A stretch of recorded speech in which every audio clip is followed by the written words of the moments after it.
بسم اللہ الرحمن الرحیم۔ محترم جناب خالد مقبول صدیقی صاحب، ڈاکٹر خالد مقبول صدیقی صاحب، وفاقی وزیر تعلیم، محترم وزرائے کرام، وائس چانسلرز، دانشور حضرات، اساتذہ کرام اور انتہائی طلباء و طالبات، سرکاری افسران، مہمانان گرامی، السلام علیکم۔ I would also like to welcome our heads of international institutions in Pakistan like World Bank and other institutions. I welcome you and thank you very much for your presence here. آج میرے لیے یہ بہت خوشی کا دن ہے کہ الحمدللہ قوم کے بچوں اور بچیوں کو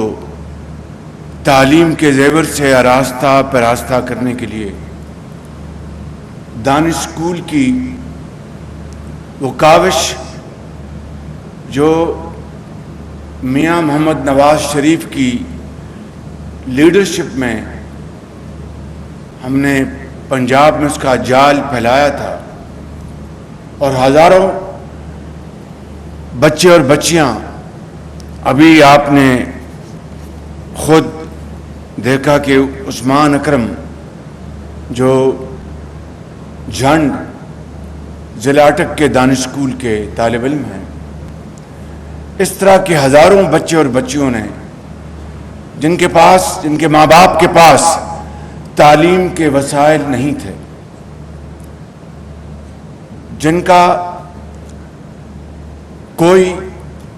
سہارا نہیں تھا، والد بھی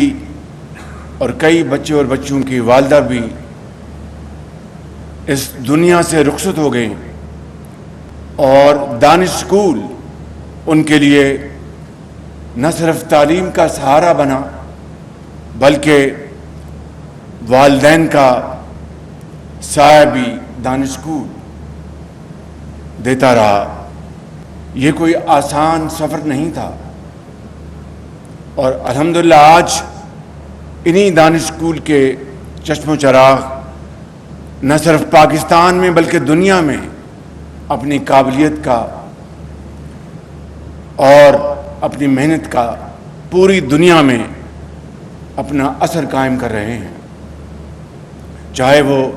انٹرنیشنل ڈیبیٹس ہوں، چاہے وہ ان کے سلیبس، چاہے ان کی کھیلوں کے میدان میں ان کی قابلیت ہو، وہ ہر جگہ الحمدللہ اپنا ایک شاندار ریکارڈ قائم کر رہے ہیں۔ یہ دانش اسکول کی کہانی کیوں شروع ہوئی؟ میں جانتا ہوں کہ اس زمانے میں جب وزیر اعظم نواز شریف کی لیڈرشپ میں اس کا ہم نے آغاز کیا تو تنقید کے نشتر ہمیں ان کا سامنا کرنا پڑا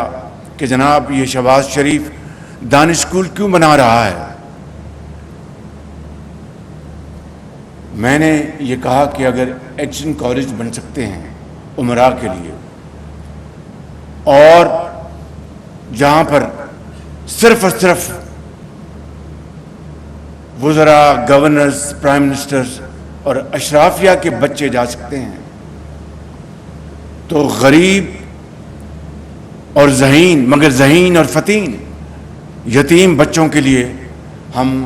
تعلیمی درسگاہیں کیوں نہیں بنا سکتے؟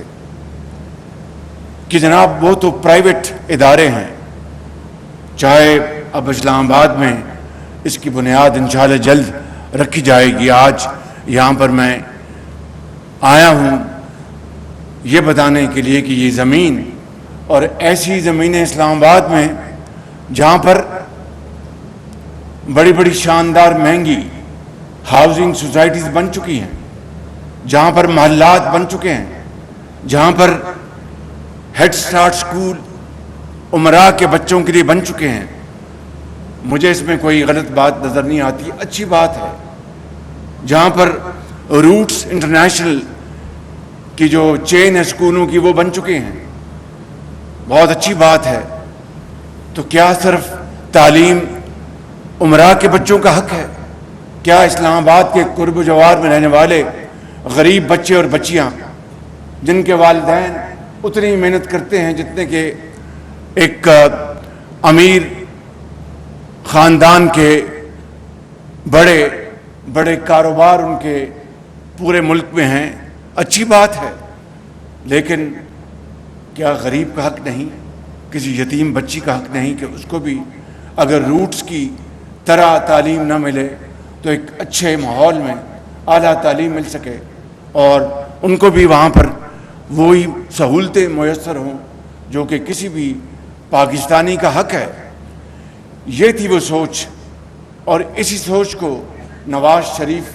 آگے لے کر گیا، اور آج ہم پنجاب سے باہر نکل کر اب اسلام آباد کی غریب بستیوں میں اور آزاد کشمیر اور گلگت بلتستان اور بلوچستان کے دور دراز علاقوں میں یہ دانش گاہیں ہم بنانے جا رہے ہیں۔ جب دانش اسکول کا نام ہم نے رکھا تو کسی نے کہا کہ یہ نام کو بدل دیں۔ میں نے کہا کیوں؟ ان کا جی دانش دینش سے ملتا ہے۔ تو میں نے کہا کہ فرق ہے، دانش تو اس کا مطلب یہ ہے کہ انٹلیکٹ، دانش، اور دینش ڈنمارک سے جڑا ہوا ہے تو اس میں بڑا فرق ہے، وہ ایک ملک ہے اور یہ دانش گاہیں ہیں۔ تو ہم نے اس کا پھر آغاز کیا، اور آج یہاں پر جب میں آیا تو میں نے پوچھا کہ کتنی زمین ہے؟ انہوں نے کہا جی کہ 10 ایکڑ۔ میں نے کہا کہ جو پرائیویٹ جو سکولز ہیں یہاں پر تو کلاس رومز بننے ہیں، یہاں پر ان کے لیے ڈومیٹریز بننی ہیں، یہاں پر ان کے لیے کچن اور ڈائننگ رومز بننے ہیں ان غریب بچوں اور بچیوں کے لیے، یتیم بچوں اور بچیوں کے لیے، یہاں پر ان کے لیے کھیل کود کے ہم نے میدان بنانے ہیں تاکہ ان کی نشو و نما ہو۔ اور اب جدید جو علوم ہیں، I T skills, vocational training schools, اپنا سینٹرز وہ بھی یہاں بنائیں گے۔ تو اس لیے مہربانی کر کے آپ اگر بڑے بڑے جو ہاؤسنگ سوسائٹیز کے لیے تو آپ جگہ ان کو الاٹ کرتے ہیں، تو کیا غریب اور یتیم بچوں اور بچوں کے لیے ہم جگہ نہیں دے سکتے؟ تو میں نے ان کو کہا کہ آپ، اور میں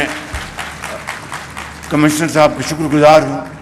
میں ان کو شاید انہوں نے میرے ساتھ پہلے کام تو نہیں کیا لیکن ان کی شہرت سنی ہے کہ یہ نیک نام آدمی ہیں، تو انہوں نے میں فوری طور پر کہا جی کہ یہ جگہ اویلیبل ہوگی۔ تو میں آج یہ اعلان کرنا چاہتا ہوں کہ اس نئے دور کا جو آغاز اب ہو رہا ہے وفاق کے لیول پر، اور مجھے پوری امید ہے کہ پنجاب میں چیف منسٹر مریم نواز صاحبہ، اور سندھ میں جناب شاہ صاحب چیف منسٹر سندھ، اور کے پی میں جو علی گنڈا پور صاحب ہیں وزیر اعلیٰ سندھ کے پی، اور بلوچستان میں چونکہ وہ بہت بڑا پاکستان کا صوبہ ہے جغرافیائی لحاظ سے، اور فاصلے بہت زیادہ ہیں اور بیکورڈ ایریاز ہیں، وہاں پر بھی ہم انشاءاللہ چیف منسٹر صاحب کے ساتھ مل کر بلوچستان میں اپنا حصہ ڈالیں گے، اور آزاد کشمیر کے تمام ڈویژن میں دانش اسکول بنانے کا ہم نے پلان بنایا ہے، اور اسی طرح گلگت بلتستان کے تمام ڈویژن میں ہم انشاءاللہ یہ اسکول کا جال بچھائیں گے انشاءاللہ بچوں اور بچیوں کے لیے۔ اور آج گلگت بلتستان سے اور آزاد کشمیر سے بچے اور بچیاں یہاں پر موجود ہیں، میں آپ کو یہ مبارکباد دینا چاہتا ہوں کہ انشاءاللہ وفاق ان کے ساتھ وسائل شیئر نہیں کرے گی، بلکہ 100% وسائل وفاق کے ساتھ، وفاق اپنے وسائل سے آپ کے لیے دانش اسکول اور آپ کے لیے بچوں کے لیے اور بچیوں کے لیے آزاد کشمیر میں اور گلگت بلتستان میں اور بلوچستان میں اور سندھ کے جو دور دراز علاقے ہیں وہاں پر انشاءاللہ ہم یہ دانش اسکول بنا کر دین اور دنیا دونوں کمائیں گے کہ اس سے بڑی اور کوئی قومی خدمت ہو نہیں سکتی اور اس سے بڑا اور کوئی فرض کی ادائیگی ہو نہیں سکتی. اور میں سمجھتا ہوں کہ جس طرح آپ نے آج دیکھا کہ یہاں پر 2,60,00,000 بچے اور بچیاں اسکول سے باہر ہیں، اس سے بڑا میں سمجھتا ہوں کہ اور کوئی مجرمانہ غفلت ہو نہیں سکتی. لہٰذا جس طرح ڈاکٹر صاحب نے کہا، اس کے لیے ہم ایک اور ایونٹ ہم جلد اس کا انعقاد کریں گے. وہاں پر تعلیم کو ایک ایمرجنسی کی طور پر ہم اس کو ڈکلیئر کریں گے، اور صحیح معنوں میں وسائل جو ہیں وہ بچے اور بچیوں کی قدموں میں نچھاور کریں گے کہ اگر کوئی قوم اگر شعور یا تعلیم کے زیور سے وہ آراستہ پیراستہ نہیں تو وہ ترقی نہیں کر سکتی. میں یہاں پر سیلف پریز میں کوئی بات نہیں کرنا چاہتا، لیکن حقیقت یہ ہے کہ نواز شریف کی لیڈرشپ میں ہم نے پنجاب میں 2 لاکھ ٹیچرز میرٹ پہ بھرتی کیے تھے، 100% میرٹ پر. انسانی حد تک کوئی آنیسٹ مسٹیک تو ہو سکتی ہے، انسان خطا کا پتلا ہے، لیکن میرٹ کو کمپرومائز نہیں ہونے دیا. لاکھوں بچوں اور بچیوں کو صرف اور صرف ان کی محنت اور قابلیت کی بنیاد پر ان کے ہاتھ میں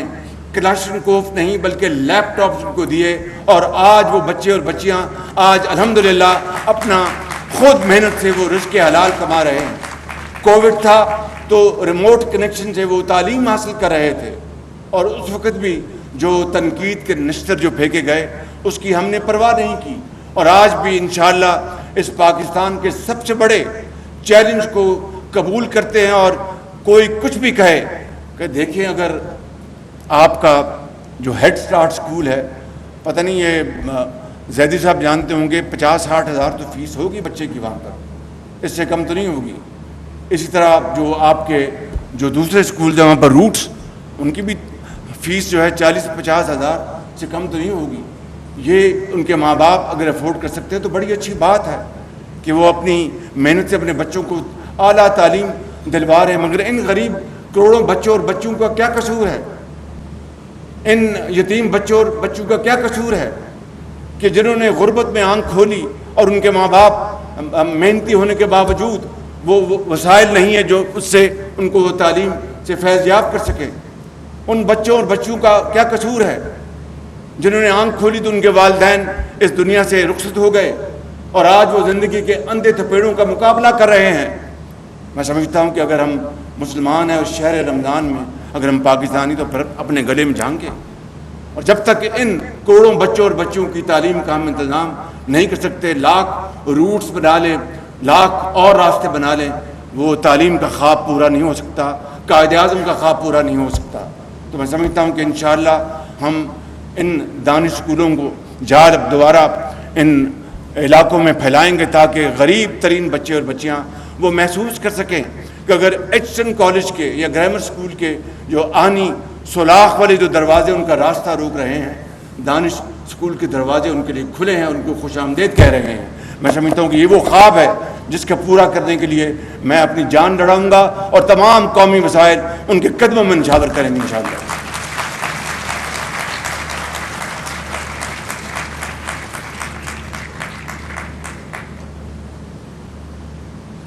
میں انشاءاللہ جو ہی آزاد کشمیر اور گلگت بلتستان اور بلوچستان کے اسکولوں کا PC-1 اپروو ہوتا ہے، جس کا پروسیس سٹارٹ کر دیا گیا ہے، وہاں پر خود جا کر اللہ نے چاہا تو ان اسکولوں کا سنگ بنیاد رکھیں گے. اور 2 سال کی جو بات آپ نے کی وہ شاید آپ کو کسی نے غلط بتایا، یہ 6 مہینے میں 8 مہینے مکمل ہوں گے انشاءاللہ. اور ان کو مکمل کر کے ان بچوں اور بچوں کے لیے ایک شاندار درسگاہیں بنیں گے. ان کو بھی احساس ہوگا کہ وہ بھی اتنے ہی پاکستانی ہیں جتنے کہ روٹس کے اور دوسرے اعلیٰ تعلیم ادارے مگر مہنگے اداروں کے بچے اور بچیاں ہیں. میں آپ سب کو گزارش کروں گا کہ اس عظیم کام میں، اس نیک کام میں آپ مہربانی کر کے میرا ساتھ دیں. یہاں پر ہمارے اسلام آباد کے جو یہاں پر موجود ہیں پبلک کے نمائندے MNAs، میں ان سے بھی گزارش کروں گا، ڈاکٹر صاحب سے اور ساتھیوں سے، کہ مہربانی کریں، آگے بڑھیں اور سیکرٹری تعلیم کہاں ہیں وہ؟ جی وانی صاحب تشریف فرما ہیں. یہ اگر چاہیں دل لگا کر کام کرنا چاہیں تو کر سکتے ہیں بہت, اور آئیڈیاز ان کے بہت ہیں. اور منسٹر صاحب تو ویسے ہی دل میں درد رکھتے ہیں تعلیم کے لیے, عوام کے لیے, اور غربت کے خاتمے کے لیے, اور افلاس کو دور کرنے کے لیے, اور تعلیم کو عام کرنے کے لیے. میں ان کا بڑا محترف ہوں, ڈاکٹر صدیقی صاحب کا. اور سیکرٹری صاحب وہ وانی صاحب مہربانی کر کے اس خواب کو, اس کی تکمیل کے لیے دن رات ایک کریں. اور جو ریڈ ٹیپ ہے اس کا یہ سرخ فیتہ, اس کو کاٹ کر, آپ سرخ فیتے کو خود کاٹ کر آپ آگے بڑھیں. میری سپورٹ آپ کو پوری ہوگی. اور انشاءاللہ یہ کب تک اس کا PC1 مکمل ہو جائے گا؟ PC1 سبمٹ ہو گیا. رمضان عید کے فوراً بعد اس کو اپروو کروائیں, اور ہم سب مل کر یہاں کے جو غریب بچے جن کو دانش اسکول اپنی آغوش میں لے گا انشاءاللہ, ان کا سنگ بنیاد ان کے ساتھ رکھیں گے. اور پھر وانی صاحب 6 سے 8 مہینے میں یہ مکمل ہو مہربانی کر کے. اور چونکہ آپ وانی ہیں تو وانی جو ہوتا ہے وہ دن رات محنت کرتا ہے, اور میں آپ پہ پورا اعتماد کرتا ہوں, اور آپ نے اس خواب کو پورا کرنا ہے. اور اگر آپ انشاءاللہ کامیاب ہوں گے تو آپ کو پبلک ریکگنیشن دلوائیں گے کہ آپ نے بچوں اور بچیوں کے لیے شاندار خدمات انجام دی ہیں. آخر میں آپ سب کا ایک مرتبہ پھر شکریہ ادا کرتے ہوئے آپ سے کہوں گا, میرے ساتھ نعرہ لگائیں, پاکستان, قائد اعظم